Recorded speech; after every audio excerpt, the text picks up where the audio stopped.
আপনি জানেন যে আমরা গতবার এই আসন্ন নির্বাচনের জন্য আমাদের দলের পক্ষ থেকে আমরা আমাদের মনোনয়নের 237টি আমরা আসনে প্রার্থী ঘোষণা করেছিলাম। আজকে আমরা আরো 36টি আসনে আমরা আপনার নাম ঘোষণা করছি। আসন্ন ত্রয়োদশ জাতীয় সংসদ নির্বাচনকে সামনে রেখে দ্বিতীয় দফায় চট্টগ্রামের আরও 4টি সংসদীয় আসনে দলীয় প্রার্থী ঘোষণা করেছে বিএনপি। জেলার মোট 16টি আসনের মধ্যে বাকি থাকা 6টি আসনের মধ্য থেকে এই 4টিতে প্রার্থী চূড়ান্ত করা হলো।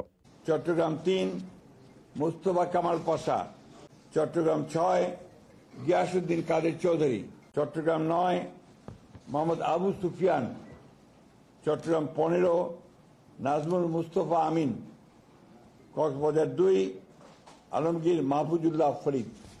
বৃহস্পতিবার 4 ডিসেম্বর বিকেলে রাজধানীর গুলশানে বিএনপি চেয়ারপারসনের কার্যালয়ে আয়োজিত এক সংবাদ সম্মেলনে দলটির মহাসচিব মির্জা ফখরুল ইসলাম আলমগীর এই প্রার্থীদের নাম ঘোষণা করেন। এই দফায় চট্টগ্রাম সহ সারা দেশে মোট 36টি আসনে দলীয় প্রার্থী চূড়ান্ত করেছে দলটি।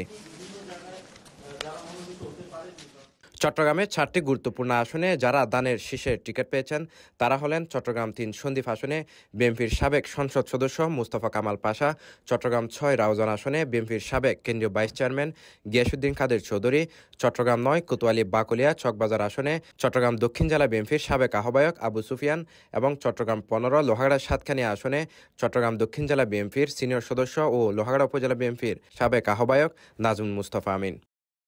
এই ছিল আপনার আমাদের 36টা। এর পরের বাকিগুলো আমরা আবার যথাসময়ে ঘোষণা করব। এর আগে গত 3 নভেম্বর রাজধানীর গুলশানে বিএনপি চেয়ারপারসনের কার্যালয়ে সংবাদ সম্মেলনে দলের মহাসচিব মির্জা ফখরুল ইসলাম আলমগীর ত্রয়োদশ জাতীয় সংসদ নির্বাচনে চট্টগ্রামের 10 জন প্রার্থীর নাম ঘোষণা করেছিলেন। চট্টগ্রামে বাকি, চট্টগ্রাম 11 বন্দর পতেঙ্গা ও চট্টগ্রাম 14 চন্দনের সাতখানি আনিশিক আসনে বিএনপির প্রার্থী পরে ঘোষণা করা হবে বলে জানিয়েছেন তিনি। CTG post, Chittagong.